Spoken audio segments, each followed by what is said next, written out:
بعض بدعت هغه واجب وي، بعض بدعت هغه مستحب وي، بعض بدعت هغه مکروه وي، او بعض بدعت هغه حرام وي.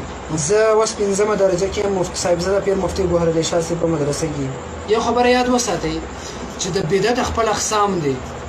بدعت خپل اقسام دي، د بدعت 5 تقسیمونه دي، او بیا د هر تقسیم کې خپل اقسام دي.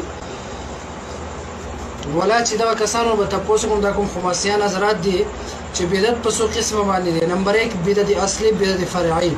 په دې کې فرق نشي کولای چې بدعت اصلي څه دي، او بیا کم 5 تقسیم چې کوم دي د بدعت هغه کې یاد وساتئ چې بعض بدعت هغه واجب وي، بعض بدعت هغه مستحب وي، بعض بدعت هغه مکروه وي، او بعض بدعت هغه حرام وي. بعض بدعت داسې دي چې هغه جایز وي او مستحب وي او واجب وي. په دې باندې ولا که د پنځبریان خماسیان پوهېږي نه بس بدعت رټ لګولې. دغه یو ملګری سوال وکړو چې کوم بدعت جایز دی، بس چې نه پوهېږي بس بیا اعتراضات مه کوئ. ما درته وویل چې بعضې بدعت خپل اقسام دی، بعض بدعت واجب وي او بعض بدعت جایز وي، او بعض بدعت مستحب وي، او بدعت مکروه وي، او بدعت حرام وي.